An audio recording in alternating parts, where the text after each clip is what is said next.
वाला मिर्जा आशिफ बेग, इनको भी जालिम अटकाफ अंग्रेजों ने गोली मारकर शहीद कर दिया। मुंशी रसूल बख्श काकोर भी, आपको भी फांसी पर लटकाकर शहीद कर दिया। अब्दुल्ला पंजाबी कलकत्ता को भी अंग्रेजों ने फांसी की सजा सुनाई। मुंशी रसूल बख्श काकोर भी को 68 में काले पानी की सजा सुनाई गई।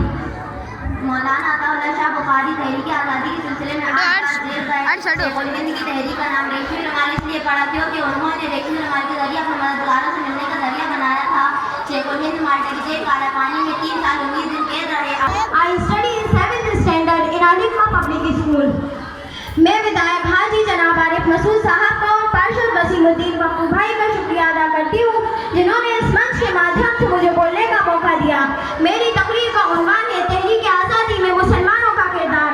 हम अपनी जान के दुश्मन को अपनी जान कहते हैं, हम अपनी जान के दुश्मन को अपनी जान कहते हैं, मोहब्बत की इसी मिट्टी को हिंदुस्तान कहते हैं।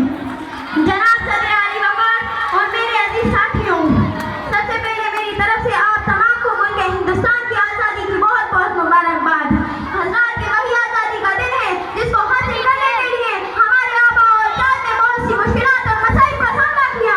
ये वही आज़ादी का दिन है जिसको हासिल करने के लिए हमारे आबा और अजदाद ने अपनी जान की कुर्बानियाँ दी। ये वही आज़ादी का दिन है जिसको हासिल करने के लिए हमारे फांसी के फंदे को छुआ था। ये वही आज़ादी का दिन है जिसको हासिल करने के लिए सैयद अहमद शहीद और शाह इस्माइल शहीद ने माला कोट की पहाड़ी से अपनी जान दी थी। ये वही आज़ादी का दिन है जिसको हासिल करने के लिए शादी के मैदान में उलमाए देवबंद तोपों का निशाना बने थे। ये वही आज़ादी का दिन है जिसको हासिल करने के लिए शेखुल हिंद और शेखुल इस्लाम काला पानी गए थे। बहादुर शाह जफर को जब रंगून की काली कोठी के पीछे धकेला गया तो अंग्रेजों ने कहा था, दबदबे में दम नहीं अब खैर मांगो जान की, दबदबे में दम नहीं अब खैर मांगो जान की, ऐ जफर ठंडी हुई शमशीर हिंदुस्तान की।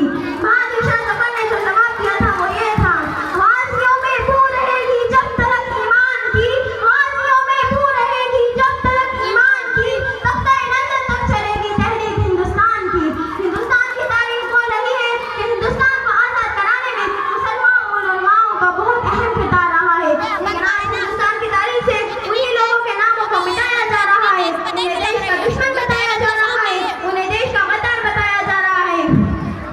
और हमारी बदकिस्मती ये है कि हमें महात्मा गांधी, भगत सिंह, जवाहरलाल नेहरू जैसे लोगों के नाम तो मालूम है, उनकी कुर्बानियां तो मालूम है, उनकी जद्दोजहद तो मालूम है, लेकिन अफसोस कि हमें हमारे मुस्लिम मुजाहिदीन के नाम तो क्या कुर्बानियां भी नहीं। दलाउद्दीन, मौलाना अजहर अली, मौलाना मजहर अली, मौलाना अब्दुल गफ्फार, मौलाना अब्दुल कासिम, मौलाना मुबारक अली, मौलाना तबारक अली, मौलाना सईद अहमद, मौलाना रशीद अहमद, मेजर ख्वाजा हबीबुर रहमान खान, मौलाना अब्दुल हक, मौलाना मजहरुल हक, इनायत